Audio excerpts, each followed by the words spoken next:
Most of the sex that went on in the house, and probably all of it, was consensual.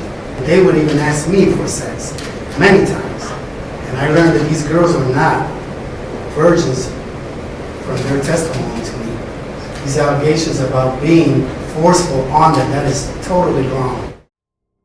Between 2002 and 2004, in the unsuspecting streets of Cleveland, Ohio, a predator named Ariel Castro committed nightmarish crimes. He didn't just abduct 3 young women, Michelle Knight, Amanda Berry, and Gina DeJesus. He shattered their lives, all in the twisted pursuit of his self-diagnosed porn addiction and disturbing sexual problem. Ariel Castro used deceitful tricks to lure his victims. He offered them brides, a seemingly innocent gesture, but soon turned their lives into a nightmare. Each girl was brought to his house, taken to the basement, and brutally restrained, trapped in a living hell. Michelle Knight, only 21 years old, disappeared in 2002 after leaving a cousin's house. On the day of her disappearance, she was scheduled to appear in court for a child custody case involving her son Joey. Authorities believed that she had run away voluntarily due to losing custody of her son. Due to this, Michelle was removed from the National Crime Information Center database 15 months after she disappeared, which made her largely unknown prior to her rescue. Amanda Berry vanished on the eve of her 17th birthday in 2003. She was last heard from when she called her sister to tell her that she was getting a ride home from work.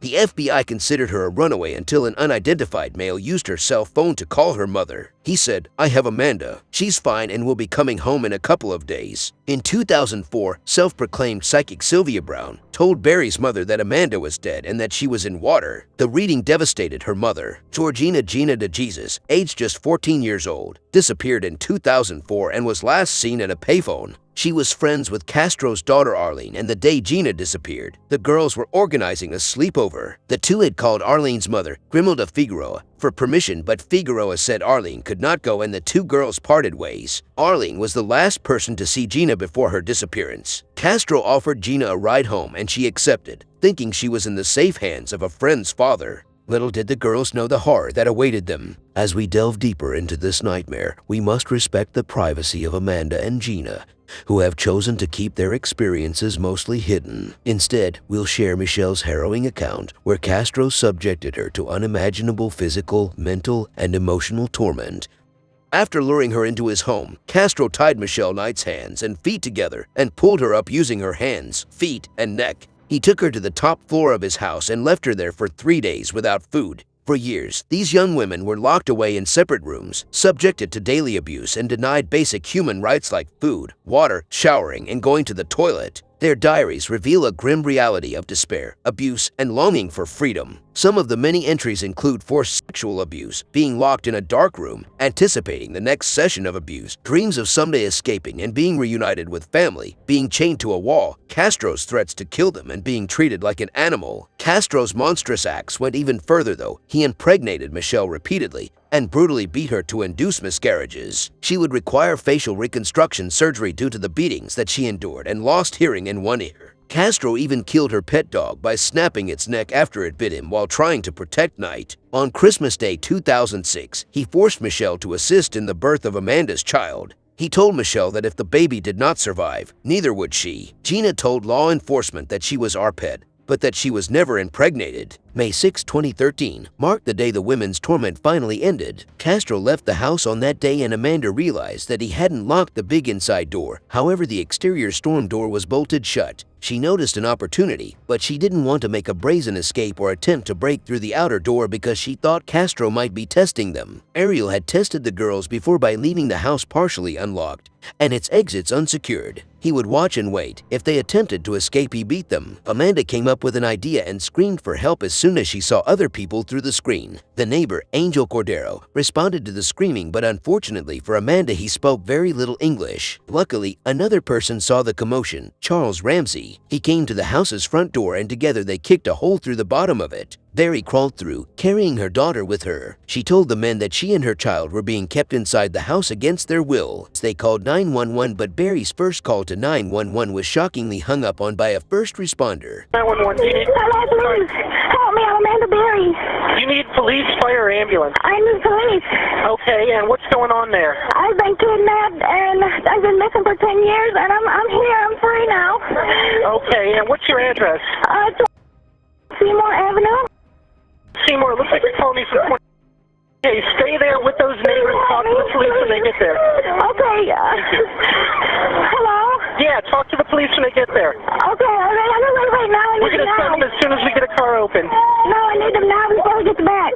All right, we're sending them, okay? Okay, I mean, like, Who's the guy you're trying? Who's the guy who went out? his name is Ariel Castro. I'm Amanda Berry. I've been on the news for the last 10 years. Okay, I got that here. I already. Right, the police are on the way. Talk to them when they get there. Okay. I told you they're on the way. Talk to them when they get there. Okay. All right. Okay. Charles made a second call. Cleveland 911 police ambulance to fire. Yeah, hey, bro, I'm at 2207 Seymour. Hey, check this out. I just came from McDonald's, right? So I'm on my porch eating my little food, right? This broad is trying to break out the house next door to me. So, problem. She like, this been kidnapped me and my daughter, and we've been in this. Officers Anthony Espada, Michael Tracy, and Barbara Johnson arrived at Castro's house, guns drawn, and announced themselves as CDP. Castro still hadn't gotten home, but peeking out from a slightly open door was Michelle. She quickly entered the hallway and bolted into an officer's arms, repeating, "You saved me." DeJesus entered the hallway from another room right after. They were escorted out of the home, and all three women, plus the child, were taken to Metro Health Medical Center. Amanda and Gina were released from hospital the next day, but Michelle had to stay for 4 more days due to her injuries. The women were finally freed, but the scars, both physical and emotional, would last a lifetime. What happened to these girls is nothing short of monstrous. This case shook Cleveland, but not only is it a horrifying story of captivity, it's also a chilling reminder of missed opportunities. You see, the authorities could have stopped Ariel Castro much earlier. Ariel Castro's violent past with his partner Grimelda Figueroa, his delinquent behavior as a school bus driver, and multiple red flags should have raised alarms, but the authorities failed to act. In 1992, Ariel Castro lived with his partner, Grimelda Figueroa, in Cleveland's Tremont neighborhood. According to Grimelda's sister, Elida Caraballo, all hell started breaking loose when the couple moved into the home. Figueroa endured a nightmare of domestic violence, where Castro brutally beat Grimelda. He broke her nose, ribs, arms, and even caused a blood clot to form on her brain, which led to an inoperable tumor. The depths of his cruelty knew no bounds, as he even threw her down the stairs, cracking her skull. In 1993, Castro was arrested for domestic violence, but incredibly, a grand jury chose not to indict him, and he slipped through the legal cracks. Fast forward to October 1996, when Grimelda finally escaped the horrors of their home and gained custody of their 4 children. The police were involved, yet once again, they failed to press charges against Castro. Grimelda's suffering didn't end with the divorce. Castro continued to threaten and attack her. In 2005, Grimelda filed charges against Castro, accusing him of inflicting severe injuries on her and frequently abducting their daughters. The court granted her a temporary restraining order, but shockingly, it was dismissed only a few months later. Grimelda's story took a heart-wrenching turn as she succumbed to the complications of her brain tumor in 2012. Now, here's where it gets even more infuriating. Ariel Castro wasn't just a violent abuser, he was also a school bus driver for the Cleveland Metropolitan School District. In November 2012, he was fired for a laundry list of bad judgments that would make your blood boil. This included illegal U-turns with infants and toddlers on board, grocery shopping on the clock, leaving a child unattended on the bus while feasting at KFC, and even napping at home with the bus unattended. As if that wasn't enough, police only paid one visit to Castro's home after the kidnappings occurred, and it had nothing to do with the atrocities happening within those walls. Astonishingly, Ariel Castro wasn't home at the time and was interviewed elsewhere. Neighbors had voiced concerns about suspicious activity, but the police claimed they had no record of any calls. Castro should have never been allowed near women, let alone children. There were glaring red flags, unmistakable signs, and eerie similarities with his later crimes, but inexplicably, nothing was done. This monster grew so audacious that he flaunted his activities on the edge of the law. He even went as far as befriending his victims' families, attending vigils, participating in search parties, and trying to get closer to the DeJesus family. Ariel Castro repeatedly blipped on the police radar, yet each time, he managed to evade justice with little more than a slap on the wrist. If only the authorities had taken his earlier crimes and disturbing behavior more seriously, Michelle, Amanda, and Gina might have been spared the unimaginable horrors they endured. They could have at the very least been saved sooner. Castro was arrested only hours after the women were rescued, and he couldn't escape justice this time. He faced a mountain of charges and took a plea bargain, receiving life imprisonment plus 1,000 years. Castro claimed that he wasn't a monster and referred to himself as a sex and porn addict. He also claimed that he had a masturbation problem. In the sentencing, he had the audacity to say that he had never beaten or tortured the women and insisted that most of the sex he had with them was consensual. He insisted that the girls were not virgins, as if that somehow excused his vile actions. He also attempted an apology, saying, "I hope they can find in their hearts to forgive me because we had a lot of harmony going on in that home." There was harmony in that home.